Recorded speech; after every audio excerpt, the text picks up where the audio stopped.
Hey there everyone, welcome back to Utility Sports. Really excited to be covering Trae Young and the Atlanta Hawks in today's video. After a crazy NBA trade deadline, Trae Young's future in Atlanta seems to be at this point in time uncertain.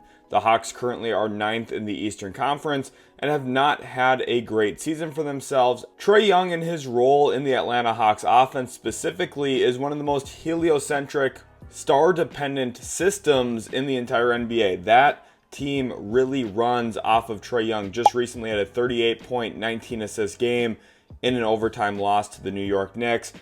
Trae Young continues his magic against New York, but unfortunately the team around him just isn't good enough to win. Now, I do think the Jalen Johnson injury obviously puts a dampen on this season as well for the Hawks. He is clearly their second best player, but now Trae Young, who just saw his fellow draft classmate Luka Doncic get traded from Dallas to Los Angeles, it's possible that Trae Young could be eyeing a potential move in his own NBA career to a destination, to an NBA city that puts him in a better position to win moving forward. If you guys do enjoy the content, be sure to leave a like, subscribe to the channel for more. And let's talk about Trae Young. And in today's video, what we're going to cover is, first of all, the Hawks' murky future. We're then going to look at potential landing spots for Ice Trae, one of the best point guards in the NBA, specifically when it comes to his facilitation skills, which teams could be real landing spots for him. There is a long list of possible suitors that we'll talk about in this video. Then we'll also talk about the trade package situation and what that could look like from some of these teams. Obviously, each team will have its own trade package to put together, but we'll talk about kind of a loose construct for each one of those teams as well in today's video. Again, I really hope you enjoy. And let's look at the Hawks and their trade deadline specifically. Remember, they traded away DeAndre Hunter in a deal to the Cleveland Cavaliers. They traded away Bogdan Bogdanovic in what was essentially a salary dump to the Los Angeles Clippers. They also salary dumped Cody Zeller, and in the process, they sent out 4 second-round picks. In return, they did acquire a couple of pick swaps, which are not pictured on the graphic because I do not ultimately think those will convey to actual meaningful swaps for the Hawks, so keep that in mind. But what they also acquired was Terrence Mann, who you see on the graphic. They got Karis LeVert's expiring salary. They got George Niang as well from Cleveland in that DeAndre Hunter trade. 3 second-round picks. They also acquired Bones Highland in the deal with LA, but he was ultimately waived. And I think the Atlanta Hawks here are such an interesting team because they actually went somewhat pick negative at the trade deadline. Now, you can argue the quality of the picks that they got in return. Were they better than the ones they gave up? I would argue they probably were, but they still did give up 4 second-round picks, only received 3 back at the trade deadline. They did get those 2 swap options in 2026 and 2028. Although given Cleveland's roster construction, their youth, and how talented they are, you contrast that to Atlanta right now. I just don't think those pick swaps are actually going to materialize to anything for the Hawks at this point in time. So it feels like they got about 75 cents back on the dollar for DeAndre Hunter. It feels like their team has a lot of questions moving forward. Now, I do think George Niang is in general a good fit off of a player like Trae Young, but George Niang is not someone who is going to be a cornerstone pillar to a franchise around Trae Young. And I think this is one of the problems now when Trae Young looks around this organization. Instead of buying at the deadline, instead of using Clint Capella's expiring salary, they essentially sold. They retooled. They tried to reconfigure this roster a little bit. And Terrence Mann, even though he's a solid player, he's 28 years old, he's also a hesitant shooter. And if you look at what Atlanta's put around Trae Young, there's a collection of non-shooters, there's a collection of hesitant shooters, there's not a lot of elite spacing. And I think for the Hawks specifically moving forward, they're just so dependent on Trae Young offensively. And I think at some point in time, Trae Young's going to look in the mirror and say, I can't win here. And at some point, he's going to want to win. He's a premier player. He's somebody who right now has been cast as a truly 1A type of option. And that might be overextending him quite a bit. I think if you paired him with another star player, made him a 1B option, he could be the perfect 1B option with his passing, his shooting gravity, the way that he gets defended. And people will look at his shooting splits and say, well, he's not having the most efficient season. They'll look at all of these metrics, all of these numbers, but it doesn't really quantify what's actually happening on the court, where he gets blitzed off of every ball screen. Teams double him on select spots of the floor consistently. They're oftentimes putting their best perimeter defender on Trae Young. They're fighting over screens. They're defending him 40 feet away from the hoop because of the threat that he is as a shooter. And that gravity specifically outweighs any percentage he'll shoot any single season of his NBA career. The way he gets guarded is what's going to make him such a good fit for a variety of different teams and places. Now, the question is he a great off-ball fit? That has been something he has struggled to really showcase consistently in the NBA. There's been flashes and moments of brilliance off the basketball, but for the most part, he's been an on-ball, ball-dominant player in the league, and that's really what you're going to get if you do trade for him. So that's something important to keep in mind. But remember here too, I think for the Hawks, when we talk about their murky future, one of the big things for Atlanta is to remember that they owe draft picks out the door. Now, they do have a couple of picks this year. They have the Lakers pick. They also have a Sacramento Kings pick, which is top 12 protected in this draft as well. So they might still have 2 first-round picks in 2025, but they don't have control over their near future own first-round picks. They owe their 2025 and 2027 first-round picks unprotected outright to San Antonio, and then they also owe swap options in 2026 from the DeJounte Murray trade that they made. Ultimately, the DeJounte Murray Trae Young fit just never really meshed. Part of that is on Trae Young, of course, but the Hawks, that gamble has really put them in a negative position moving forward, because not only now if Trae Young asks out, it's very hard to want to enter a normal true rebuild, because you're going to be sending your own draft capital to San Antonio to pair with Victor Wembanyama. So I think now, especially with San Antonio landing De'Aaron Fox, the trade idea of getting your own draft picks back, trading Trae Young to San Antonio is really not an option at this point in time. So I think for the Hawks specifically, if you're trying to figure out your future, there are a lot of problems, there are a lot of questions that need to be answered. It's a tough position for the Hawks to be in.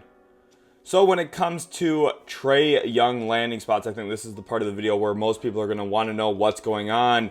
These are some teams that, after spending a lot of time looking at their team direction, the trajectory of their organizations, their cap table, their draft pick collection, these are the teams that jump to mind. Now, this is in no specific order, but these are the teams that I think would be really interesting Trae Young landing spots and possible destinations that will strongly considering acquiring Trae Young if the Atlanta Hawks and Landry Fields ultimately do make Young available for trade. The first one here is the Miami Heat. Obviously, they made a huge trade in the Jimmy Butler deal. They picked up extra draft capital, which I think is very important to note. They also have, this conglomeration of salaries now as well from a result of that deal with Andrew Wiggins. They picked up Kyle Anderson in that trade. Obviously walked out with Davion Mitchell as well. So Miami, who with the breakout of Tyler Hero this year, the need for Trae Young maybe isn't necessarily super high. But one thing we do know about Pat Riley, he is oftentimes in superstar acquisition mode, finds creative ways to land superstars. He obviously put together the Heatles back in 2010. And then you also think about, the way that he acquired Jimmy Butler. The Heat were well over the cap, found a way to work out a sign and trade ultimately with Philadelphia after moving some other salaries around. So they've been creative in the past in ways to acquire stars, and I think Trae Young would be another one that they would at least have internal discussions about. Maybe nothing materializes because of Tyler Hero's ascendance and breakout this year, but I do think Trae Young as a natural point guard would be a very unique fit there in Miami. Toronto is really the one that stands out to me. As you guys know, if you watched any of the trade deadline coverage from me this past week, I'm not very optimistic about the Toronto Raptors' future. I love Scottie Barnes as a player. I was extremely high on him in his own draft class, gave the Raptors an A+ when they selected him. He was a home run pick for Toronto, and he is a build-around player. The issue, though, is Masai Ujiri has really failed to actually build around him. He had some difficult decisions, right? Fred VanVleet's free agency ultimately lost him for nothing. You also look at the way that the Pascal Siakam and OG Anunoby trades kind of went down. He waited on Pascal Siakam, traded him in his contract year, and got, I would say again, 75 cents on the dollar in that trade. Now, he did find a creative way to get some pieces out of that. Obviously, one of them now kind of spanning from that trade being Brandon Ingram. Although, while I think Ingram is a solid fit with Scottie Barnes, I don't love their overall collection of fit with Jakob Poeltl, RJ Barrett, Emmanuel Quickley, Scottie Barnes, and, of course, Brandon Ingram. I just think the Raptors right now have too many three-point hesitant shooters. They're just not a team that's going to come out and look for a ton of three-point volume. They do have guys who are very, very good three-point shooters. Jacoby Walter out of Baylor, who I liked a lot as a shooter. And then Grady Dick was someone coming out of Kansas that I really loved in his own draft class. Those two guys are obviously the linchpins to tie things together offensively. But I think when you look at how Trae Young has worked with Jalen Johnson in Atlanta, and I think if we could idealize Scottie Barnes into a better role, a better situation for himself, it would be being a short roll hub of the offense working off of Trae Young's gravity. Trae Young, one of the most creative passers in the NBA. If he can fit a pocket pass into Scotty Barnes around the nail, maybe a little bit higher, even top of the key, depending on how high you're setting some of these ball screens, the Raptors could become very devastating very quickly because of Trae Young's three-point gravity, the willingness to shoot a high volume of three-pointers, and then, of course, his playmaking brilliance as well. I think if you're looking for someone who can utilize non-shooting, utilize hesitant shooting better than anybody in the league, you could very much argue that player is Trae Young. Then Brooklyn, I think one of the more unique options as well. This team currently in rebuild mode. I think if you idealize, again, and this is where it gets difficult to imagine what this will look like, but if you idealize a perfect draft for the Brooklyn Nets, maybe they move up to first overall pick and get Cooper Flag, then you're cooking with gas. Given the fact that they still have Cam Johnson, they still have Nick Claxton, you could insert Trae Young into their cap space that they have this offseason, and they have more draft capital than almost anybody in the entire league right now. Obviously, after trading away Dorian Finney-Smith, trading away Dennis Schroeder, they're stocked up in second-round draft capital. They also have a very large dose of first-round picks from a variety of different trades. Of course, the Kevin Durant trade, Kyrie Irving trade are the two that really set them up for success. And then the Mikal Bridges trade subsequently also really expanded that draft capital. So Brooklyn could offer Atlanta a boatload of draft capital, which again, we're going to talk about those frameworks here in a second. But I think depending on where Brooklyn ends up going in the draft, if they get a top 5 pick, if they get a top 3 pick, this team could be in a real unique spot to add real talent in the draft. Also something you could say about Toronto as well, depending on their lottery luck this year, while also then going out and having the cap room to absorb Trae Young without having to sacrifice other bits on this roster for the most part. I think that's one of the most intriguing landing spots. Orlando, another one. Trae Young was very optimistic recently about the Orlando Magic, really called out some of their growth, talked about how they've really developed over the last couple of years. And I think Trae Young landing in Orlando would make sense if you guys have been watching the channel the last couple of years. I've been calling for Orlando to be active in the trade market.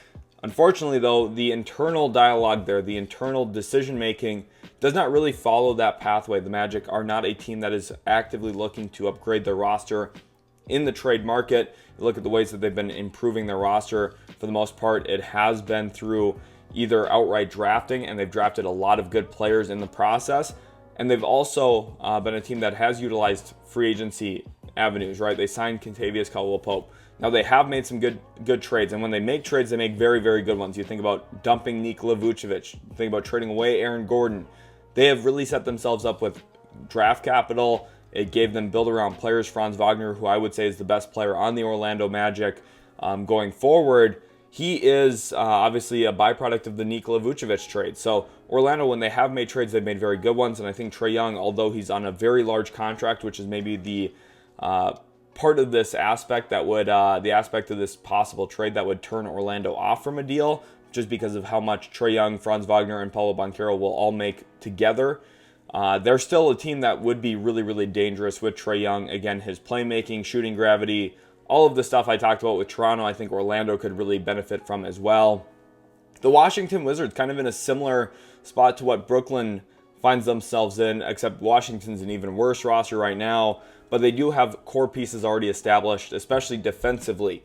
Alex Sarr, I think, is going to be one of the more defensive, versatile big men in the entire NBA within the next couple of years as he continues to grow and blossom. I think offensively, a player like Alex Sarr, who has some touch, has some skills as a play finisher, probably needs a better play creator around him than what he currently has with Jordan Poole and some of the other young guys and Bob Carrington and Keyshawn George. I think bringing Trae Young in there would, first of all, maximize Alex Sarr a ton offensively. You go back to Alex Sarr's NBL tape. I mean, he was playing with one of the best NBL players of all time in Bryce Cotton. So putting him next to a guy like Trae Young, I think, would put him in more of a natural role. And then you also look at the option here for Washington to maybe have another top pick. Could they walk away with an Ace Bailey? Could they walk away with a VJ Edgecombe, who would be this unique, dynamic athlete next to Trae Young in the backcourt? Would they walk away possibly with Cooper Flag? Does the main product end up in the Northeast of the United States, playing for Washington, D.C.? That would be a lot of fun to see as well. So I think the Wizards are such a fascinating destination. They obviously have draft capital to work with as well after a few clever trades over the past couple of years, including the Bradley Beal trade to Phoenix, where they got a bunch of swap options. Utah here, another one where this is a talent acquisition mode. The Jazz are a team that, again, really badly need a playmaker. I think out of everyone on this list, the player who has the most to gain is probably Lauri Markkanen, former All-Star, someone who has been a very, very good player for Utah for the past few years. Now, this year I think has been a little bit of a down year for him compared to the first 2 years in Utah. But I think if you look at his overall body of work and some of his recent performances as well, including one really great performance against the Los Angeles Lakers where he had over an 80% true shooting percentage, 32 points, which was, I believe, his fourth 30-point night of the season. You put a playmaker like Trae Young, obviously, Jazz fans are super optimistic on Isaiah Collier. Isaiah Collier pales in comparison to Trae Young. Not even nearly the same level of passer as Trae Young, but also equivalently nowhere near the scoring gravity, nowhere near the actual pressure he puts on defenses to actually defend him. And I think that's the thing that Trae Young would bring to Utah is, first of all, he'd be a dynamic scoring option. He would set the table a ton for Lauri Markkanen, someone who's really good playing off of creation, a very, very good play finisher on all three levels. He attacks closeouts really well, so I think for Trae Young, someone who can be a driving kick, play out a pick and roll, play out a pick and pop, do a bunch of different things. With Walker Kessler already there, Utah would be a really great landing spot. Remember, Danny Ainge was sniffing around Damian Lillard a couple years ago when the Trailblazers made him available for trade. Could Trae Young be the actual fit here for Utah? I think the age perspective makes a lot more sense. I think the actual skill set fits really, really well with Lauri Markkanen. This is the destination for Trae Young that I think just flat out makes a lot of sense for both sides. Trae Young gets to be Trae Young. He gets to have players around him that fit him very, very well, both offensively and defensively there in Utah, specifically looking at that front court. And then you also look at what Utah could get out of the deal, which is the best player on their roster and someone who would really elevate the rest of the team, including their other all-star caliber player in Lauri Markkanen. The Houston Rockets, I have them on the list. They are a potential landing spot. They have the draft capital. They have the salaries to line up. But I really don't see a deal actually materializing here. I think Houston has their eyes set on someone playing in Phoenix, and it's not Kevin Durant. You can read between the lines. So when it comes to actual trade package frameworks here, really what we're looking at, and this is kind of the minimum of what we're expecting to see in a deal. 3+ first-round picks. Again, this number could get up to 4 or 5 depending on the quality. This is a huge thing I always say. Quality outweighs quantity. You could have 4 first-round picks between 20 and 25 in the draft, and if you tried to trade those, you're not getting pick 3. You're not getting pick number 2 or pick number 1 in a draft for offering those 4 first-rounders. So quality always outweighs quantity. Now, when you trade for far-out future picks, and that's oftentimes the way we see quantity kind of play out, that's where the value really is. And you look at these teams, right? Houston has a ton of quantity. They have those Phoenix Suns picks, which can be potentially high quality as well. The Jazz have a real collection of draft picks. They also have that 2031 Suns first round pick unprotected now as well. That could be a very high quality pick down the road. Washington has some picks. We talked about their trades, what they've done. They've been able to extract value along the way in a couple of different ways. Orlando obviously has 2 picks this year that they could trade in 2025, one via Denver and Orlando's own. So if we're looking at an offseason trade, which is what it would have to be at the very near future outcome of a Trae Young trade, the Magic do have 2 firsts this year to work with. They have all of their own future firsts as well to expend in a deal. So you could look at a collection of trades that would make sense for Atlanta draft pick wise. Brooklyn, again, this is the team that really makes the most sense because not only do they have the draft picks, but that last little bullet point here, the salary, that is not something that the Nets have to worry about. Orlando would have to match money, and that would maybe mean including Kentavious Caldwell-Pope. Do the Hawks want KCP's contract? Or maybe it would have to be Cole Anthony plus other things. Again, that's where you're losing a little bit of value if you're Orlando because you're trading out other salary. Your good promising young player could be Anthony Black, and I'm sure some Magic fans are saying, whoa, we don't want to trade Anthony Black. His upside's huge, and I agree. I love Anthony Black as a prospect, especially, if you're Washington, again, that's salary in there. Is Jordan Poole part of this trade? And that becomes pretty complicated for Atlanta's side of things, given they don't have their own draft picks. Utah, again, you're going to have to figure out some of the salary components here in a deal, although the Jazz do have a bit of flexibility. Houston's salary really would stem from Jalen Green if he was made available in one of these trade talks. That would be a very fascinating discussion, I think. Toronto, obviously, then again, Atlanta, if you're the Hawks, do you want to take in Emmanuel Quickley's salary?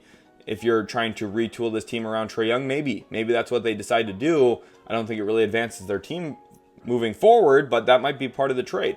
And then for Miami, you have that Wiggins salary, you have Kyle Anderson's salary. There's a couple of ways Miami could move to get to that money, but I really think the first round picks are the real top echelon option here for the Hawks, what they need to get in there. And then young players, right? Like you have some of those young pieces from Miami. It could be Nikola Jovic, although again, Heat fans probably don't want to do that because Jovic would be such a great fit around Trae Young for Toronto. Your young player, like you're probably not going to want to give up Grady Dick, so you throw Jacoby Walter in there. You throw in some other pieces. Maybe Jonathan Mogbo could be a player I could see the Hawks wanting in return. Brooklyn has a collection of young pieces. I'm not sure any of them completely move the needle that the Nets would be willing to give up on at this point in time. But the Hawks, like that's what they're going to be looking for. So it gets difficult here for all of these teams to want to take a real crack at Trae Young. But if you're going to want him and you're going to want to go get him, you have to give up some real meaningful stuff in the process as well. So I think keep that in mind. I think that's one of the most essential things to remember going into any Trae Young trade. Thank you all so much for watching. I really hope you guys did enjoy. If you did, make sure to leave a like, subscribe to the channel for more. Let me know what you think happens with Trae Young down in the comment section, and we'll catch you in the very next Utility Sports video.